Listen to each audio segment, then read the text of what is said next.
Hi, selamat sore. Good afternoon, everyone. This is Novel Yazid. I'm the festival co-director of Europe on Screen. Welcome to our very first film talk. Selamat datang di sesi film talk pertama kita selama festival. And we will soon talk with, or we will soon be talking with Chris Raiber, the director of First Snow of Summer, our opening film for Europe on Screen Film Festival 2003. Jadi sebentar lagi kita akan ngobrol dengan Chris Raiber, the Austrian director who helms our opening film First Snow of Summer. And I would like to remind you again that the festival Europe on Screen is currently happening. We opened our festival yesterday. Festival kita dibuka kemarin, hari Jumat 16 Juni, and today is Saturday 17th of June. So this is our second day of the festival. The festival is currently happening in 7 cities across Indonesia, and you can check the schedule in our website and our social media accounts as well. Don't forget to tag us and include the official hashtag EOS23 EOS23, so that you can be part of our conversation.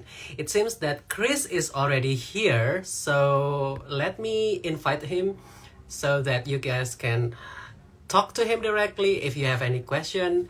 Kalau misalnya ada pertanyaan bahkan dalam bahasa Indonesia, silahkan, nanti akan saya terjemahkan.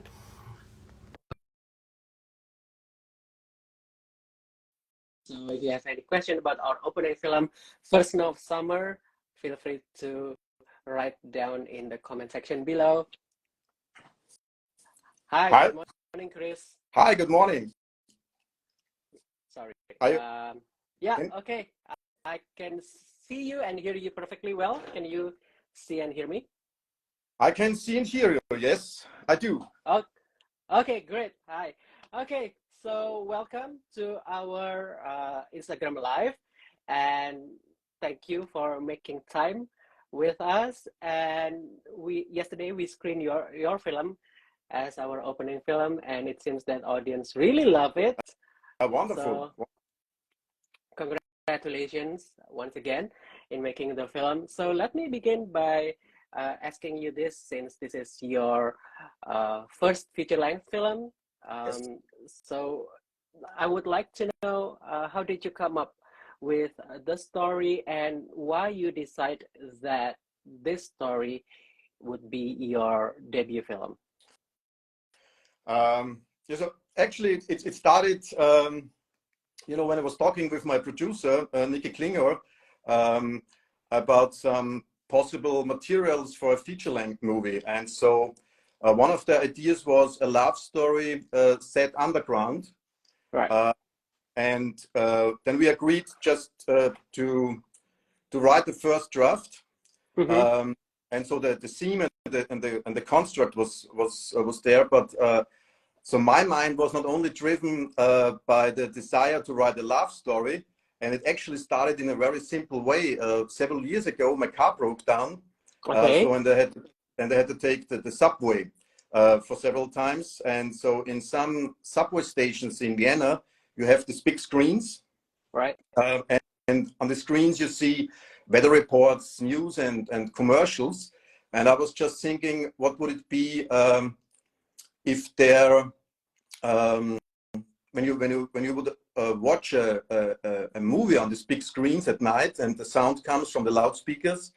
And the second idea was, what would it be if there's a person walking in the subway systems, and this person sees through the eyes of the security cameras another person, but is too shy getting in contact in person. So, and then therefore the person uses the info screen, sending some visuals, little movies to this person, hoping that this person will respond on it.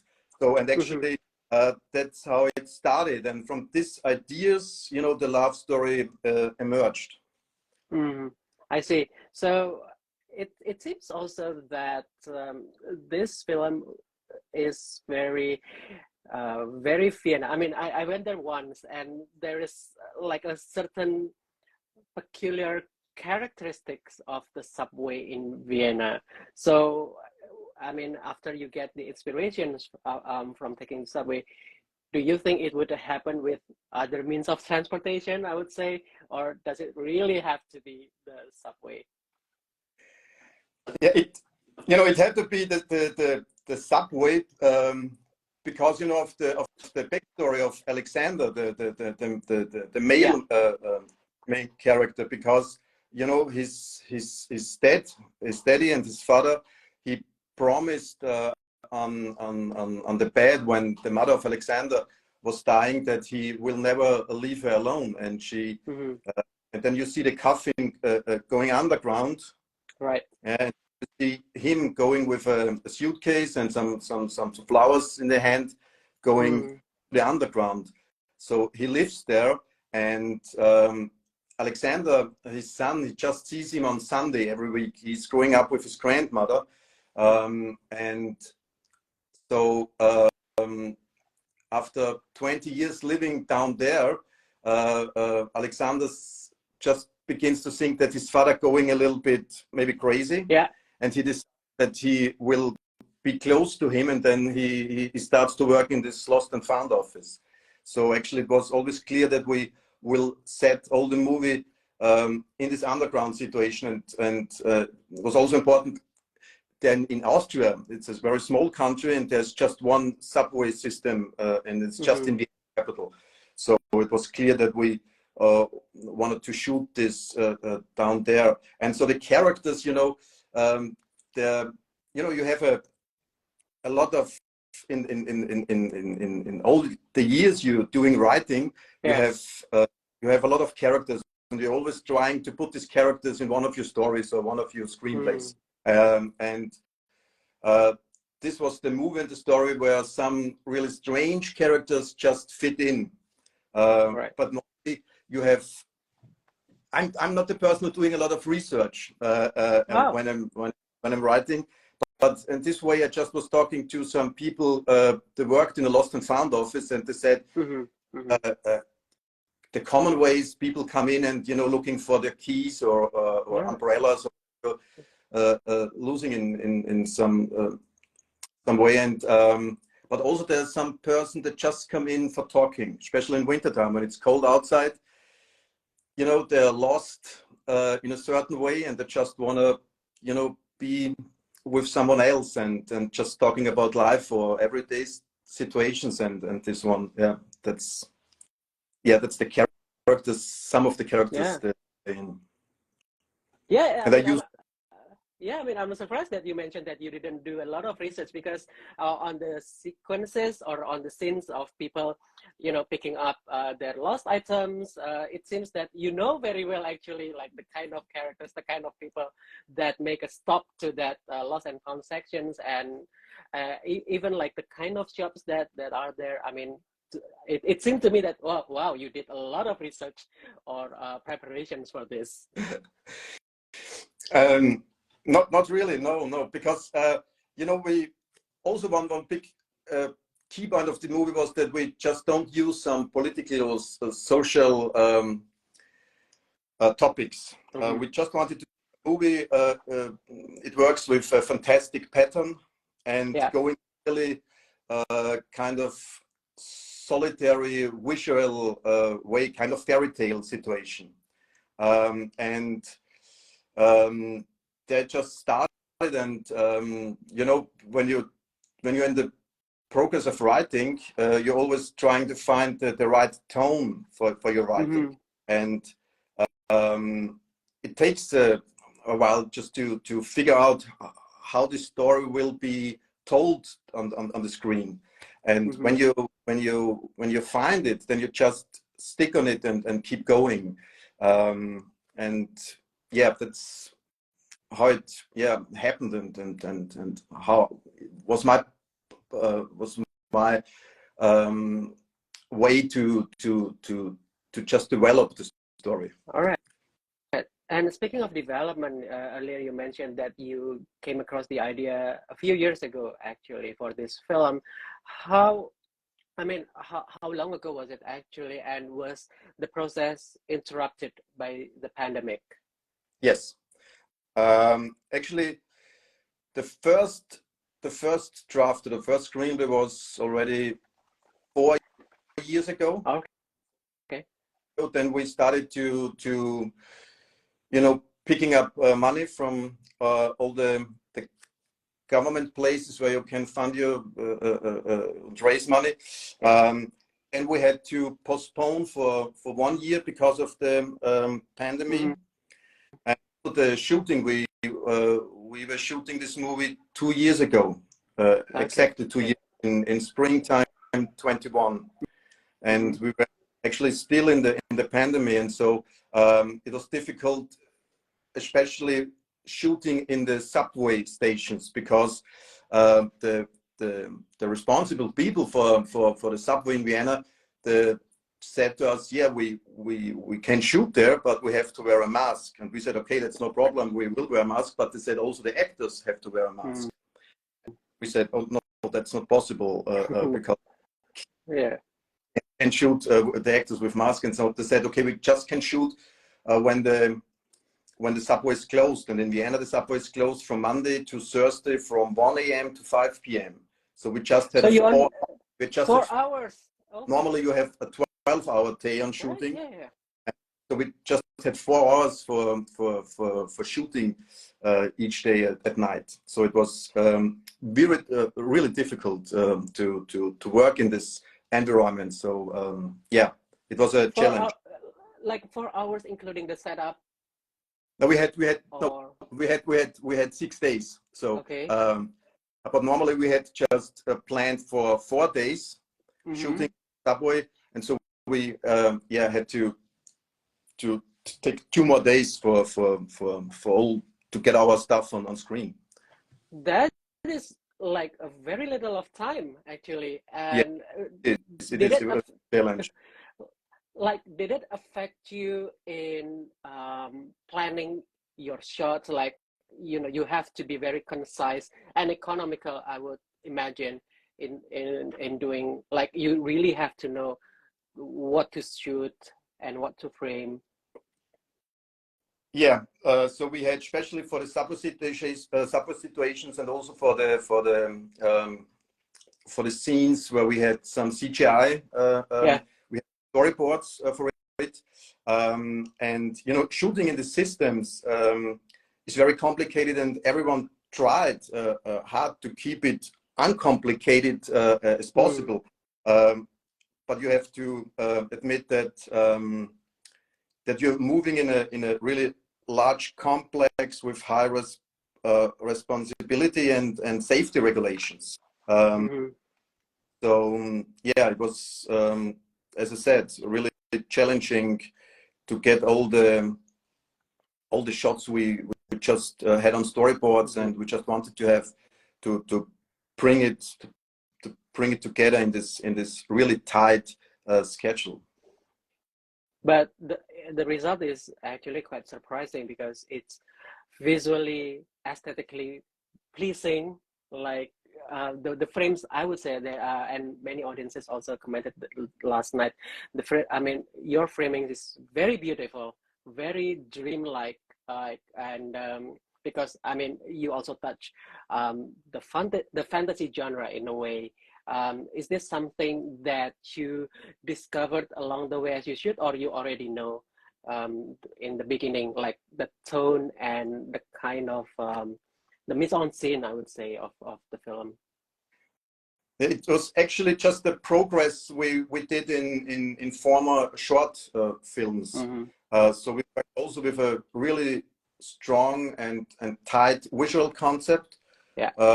It's in cooperation, of course, with my cinematographer Mario Minichmeier, and I worked with him on several short movies and also for TV stuff. And so we're going through the screenplay, and it's also progress when I'm doing writing. And writing is also, you're just, most of the time you're sitting, thinking, drinking, smoking, eating, reading, and then you're writing. And also just when I'm doing when I'm in the writing process, also I'm looking always for visual situation that would fit to the characters or the situation. So I'm going to looking for moods.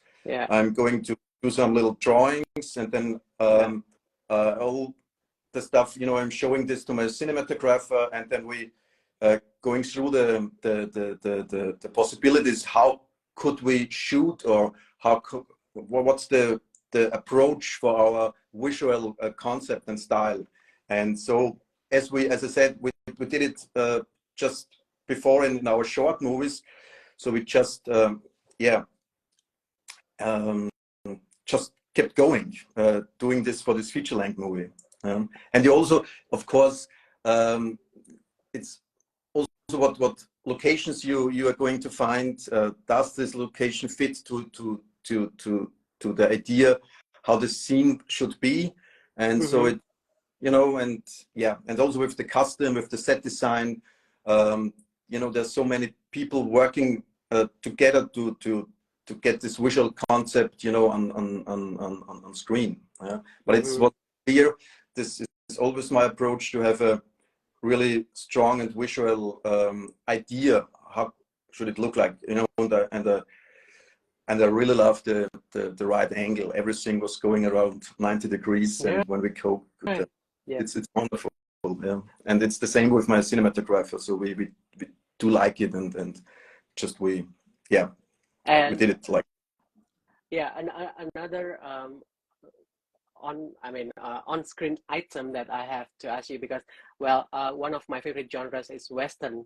So I'm surprised to see the searchers in the film. So I have to ask if it is like is the searchers the only one film that you wish to be referred to in the dialogue, or are there any other films, and how hard is it to get the clearance or the permission for the searchers? For the Western movie, for the Wild West movies, for the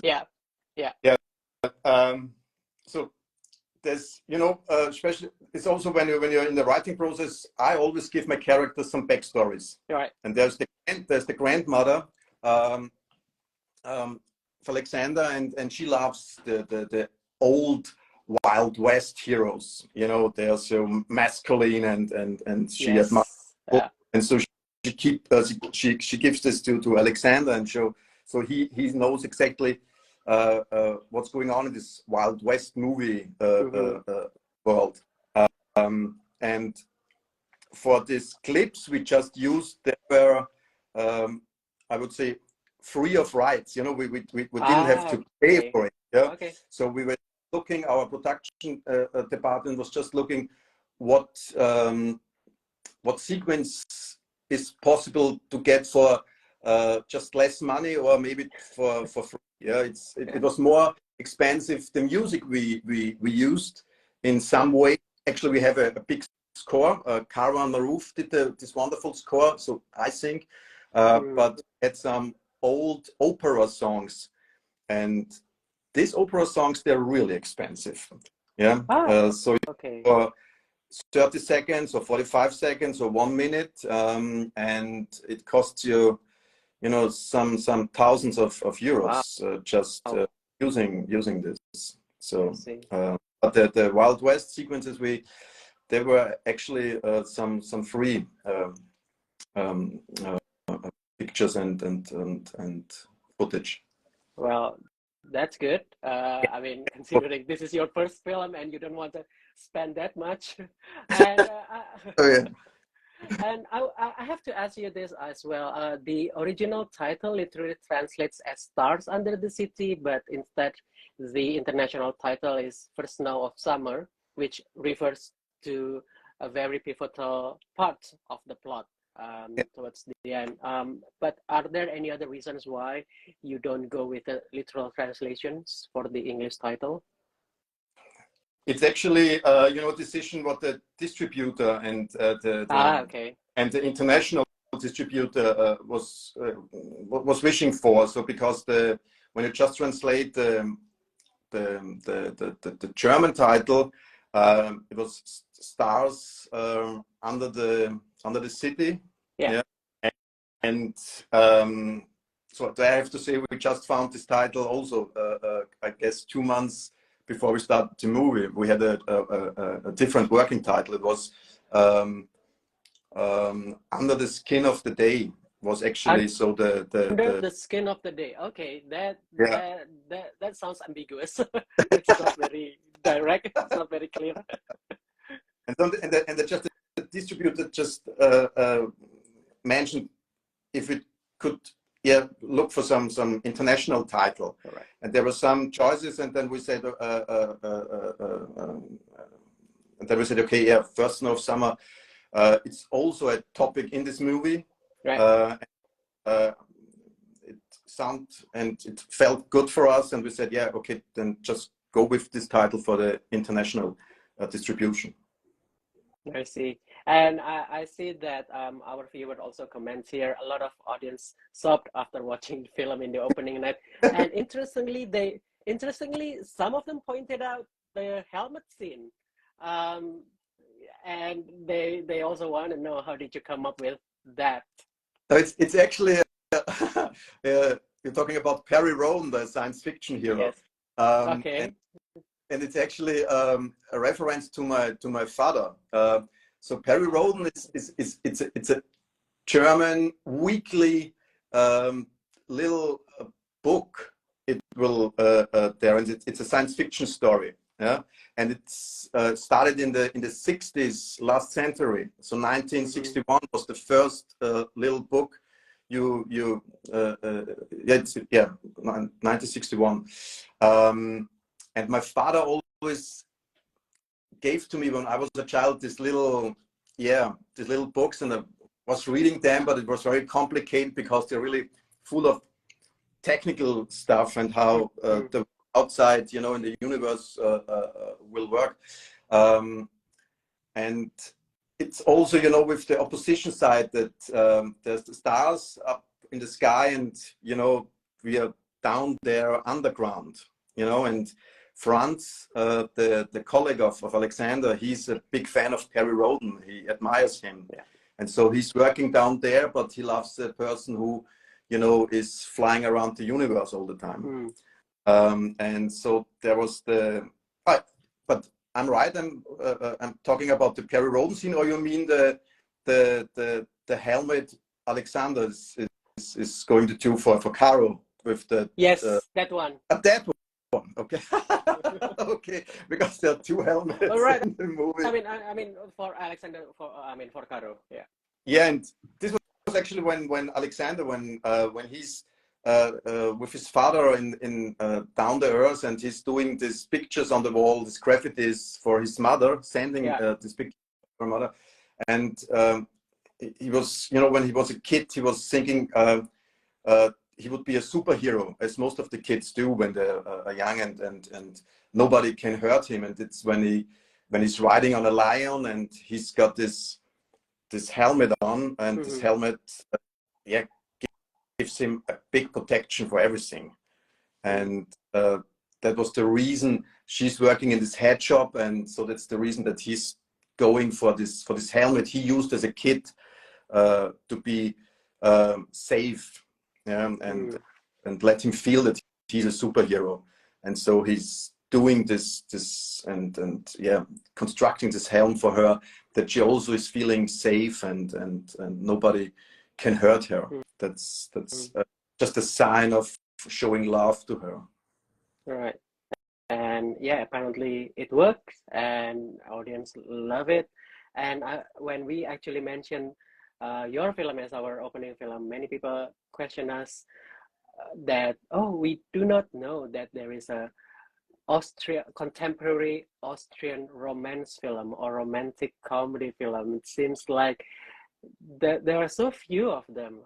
So if you could comment on the state of romance film, especially in Austria, and also romantic comedy, why have not we don't hear many films of this genre coming out of Austria?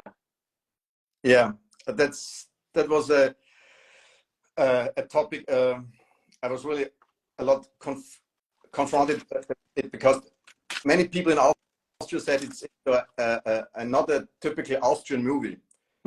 Because the Austrian movies, they're known for the really strong concept and working with reality.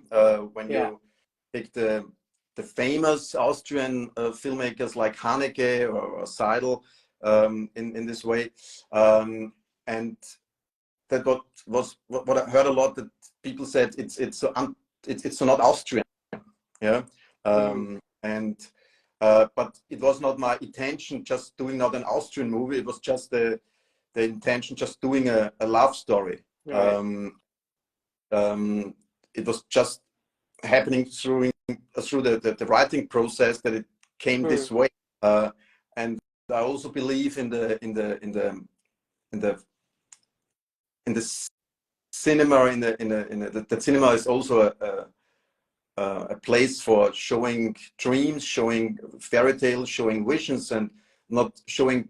It's important showing the problems we just right now have to deal with, But it's also a place where you're just just losing your all day feelings for 2 hours and going, Right.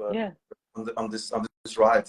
That's that's my approach for that's surprising and also in a fantastic way, and that you're dreamy and that you can laugh, that you can cry. So this was trying to find the right balance to do this.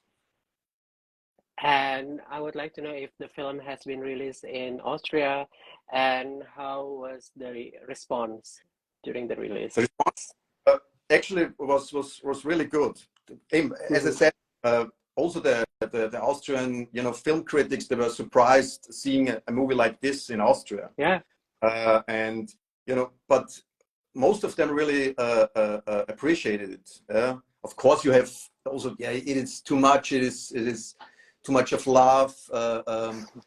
You have to go through a really emotional field, and maybe it's sometimes not really cool that you are crying in a cinema, or but most of the critics and also the response was really nice. It was really good, and so the production company and myself were really happy about it. So it was. And I wonder if your next project will be in similar vein, or are you trying to branching out to other genre? It's totally different. I just finished a screenplay, but it's an animation movie, and it's about the moon is getting jealous about the sun, and so the moon just starts not losing weight, and he keeps full. And now he's in like the sun, but it's all night and all day. It's bright on the earth, and all the animals and people starting to getting crazy. But it's an animation film that just did the screenplay, and I'm right now finishing a new screenplay, and it's completely different. It's about people. Yeah, it's with blood and murder, and but also in a surprising way. I'm trying to do this in a surprising way. But it's completely different. Well, I'm sure it will take some time, because the first one is animation, and the other one sounds sounds more high concept, I would say, than this one. Thank you, Chris, for your time, and thanks for making this film. Thank you very much. Yeah, it's a really heartfelt film. So thank you once much again, for inviting, and I'm really pleased that you have shown this movie as an opening movie, and I just send all the best wishes to you and to Indonesia. Thank you. Have a good time, and all the best for your festival, and for everybody who is was just watching and this interview. Yeah. Well, all the best. Thank you so much. Big greetings. Yeah. Thank you. All the best for your future project as well. Thank you very much. Bye bye. Thank you. Bye. Okay, so that was Chris Raiber. Interesting stories, many interesting trivias, but we managed not to spoil the film. So Tadi seru banget ngobrol sama Chris Raiber.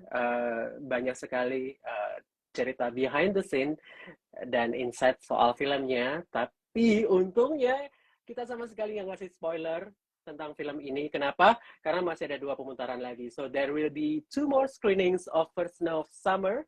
I think the next one will be tomorrow, Sunday, uh, 19th of June, hari Minggu tanggal 19 Juni, dan hari Sabtu tanggal 24 Juni. So there will be 2 more screenings of First Snow of Summer, our opening film, on Sunday 19th of June, and Sunday 18th of June, and Saturday 24th of June. Please check the schedule on our website, europeonscreen.org, and our social media at Europe on Screen.